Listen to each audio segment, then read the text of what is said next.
আসসালামু আলাইকুম। প্রিয় একাদশ দ্বাদশ শ্রেণীর শিক্ষার্থীরা, তোমাদের জন্য আজকে আমি কমপ্লিটিং সেন্টেন্স নিয়ে ডিসকাশন করব অত্যন্ত সহজ এবং প্রাঞ্জল ভাষায়, যেন তোমরা খুব সহজেই সেটাকে আয়ত্তে নিতে পারো।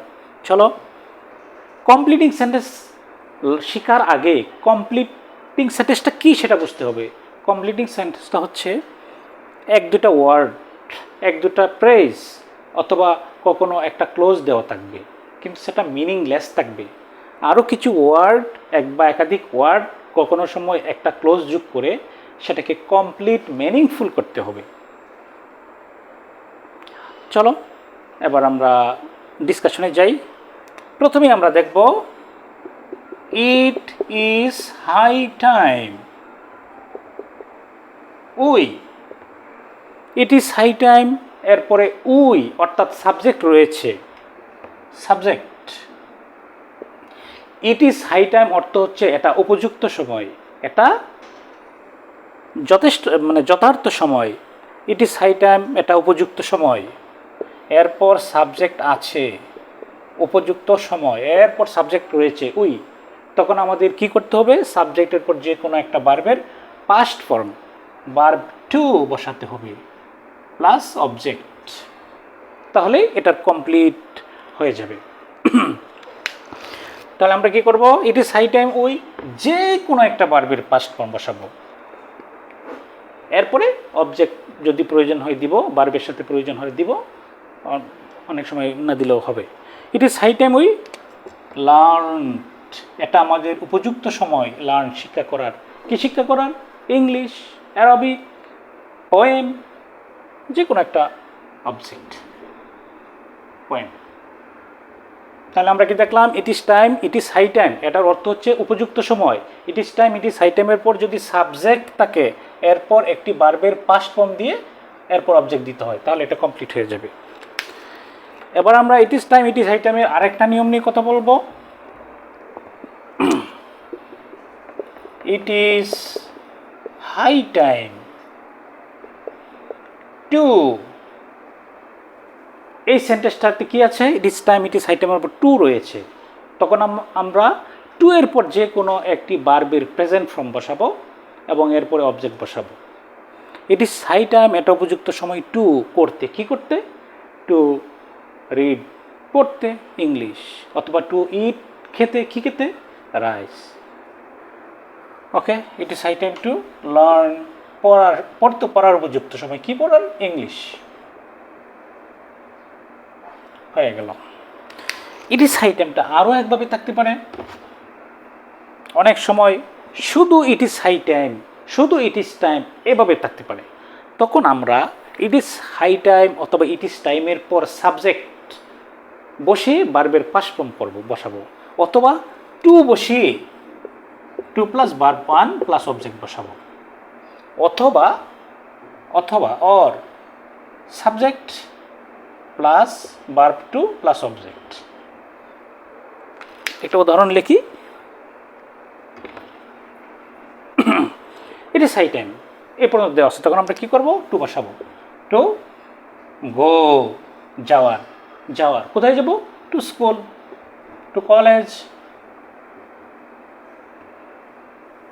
এভাবে। আশা করি it is time, it is high টাইমের নিয়মটা তোমরা অলরেডি বুঝতে পেরেছ। এবার আমরা so that, so dot dot that নিয়ে কথা বলব।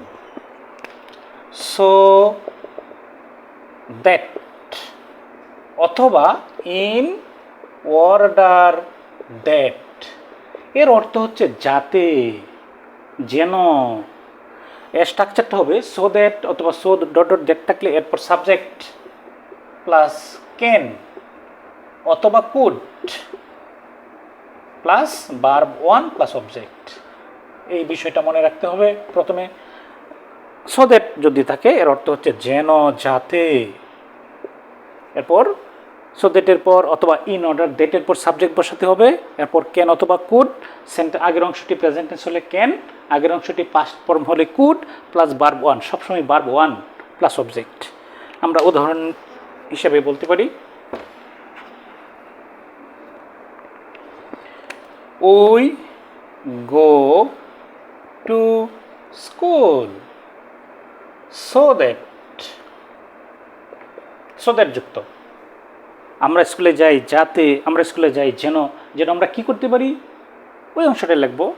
প্রথমে আমরা সাবজেক্ট লিখব ওই, তারপর ক্যান অথবা কুড, এটা প্রেজেন্ট টেন্স তাই ক্যান, তারপর একটি ভার্ব দিব যেন, যে জন্য আমরা এই কাজটা করি ওইটা এখানে লিখব। উই গো টু স্কুল, আমরা স্কুলে যাই। সো দ্যাট যাতে, উই ক্যান আমরা পারি, আমরা কি করতে পারি, লার্ন শিখতে পারি। কি শিখতে পারি, এডুকেশন, মরালিটি, মরালিটি লিখতে পারি আমরা। আশা করি আবার যদি এখানে পাস্ট ফর্ম থাকতো, ওয়ান্ট থাকতো, তাহলে আমরা কুড ব্যবহার করতাম। আশা করি এটা বুঝতে পেরেছ। এবার আমরা সো ডট ডট দ্যাট নিয়ে আলোচনা করব। সো ডট ডট দ্যাট অর্থটা জেনে নিয়ে গে। সো অর্থ এতই, দ্যাট অর্থ যে, এতই যে, এতই যে, দ্যাটের পরে সাবজেক্ট বসাবো প্লাস ক্যান নট অথবা কুড নট, কান্ট অথবা could not plus verb one. এরপরে অবজেক্ট কখনো প্রয়োজন হতে পারে, কখনো প্রয়োজন হবে না। সো ডট ডট দ্যাট এতই যে। আমরা একটা উদাহরণ নিয়ে কথা বলি।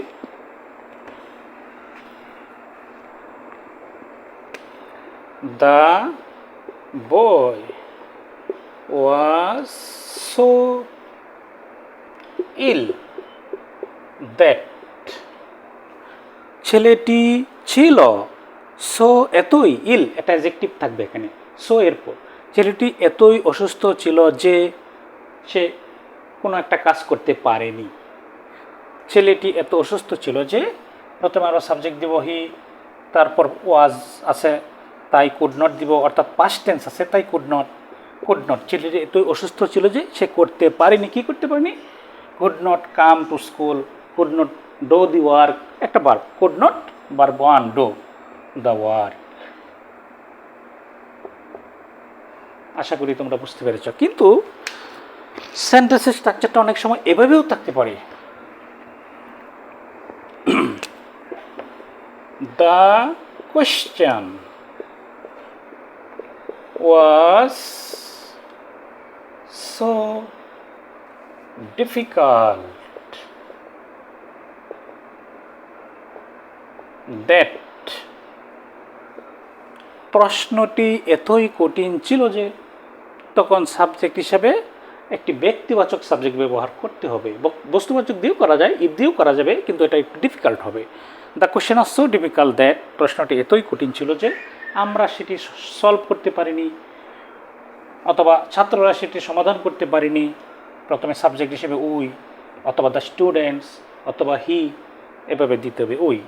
তারপর কি দিব, কুড নট, কেন, এটা past tense, we could not. প্রশ্নটি এতই কঠিন ছিল যে, কঠিন থাকলে কি করা যায় না, সমাধান করা যায় না, আনসার করা যায় না, তাহলে হবে উই কুড নট সলভ। তারপর ইট, যেহেতু এখানে ব্যক্তিবাচক প্রনাউন ব্যবহার করলাম, তাই ইট যদি আমরা শেষে সংযুক্ত করে দিই সেন্টেন্সটা একটু সুন্দর লাগে, তাই আমরা ইট বসাই দিলাম। মাই ডিয়ার স্টুডেন্টস, আশা করি তোমরা এই কয়টি নিয়ম ভালো করে বুঝতে পেরেছো। Thank you very much.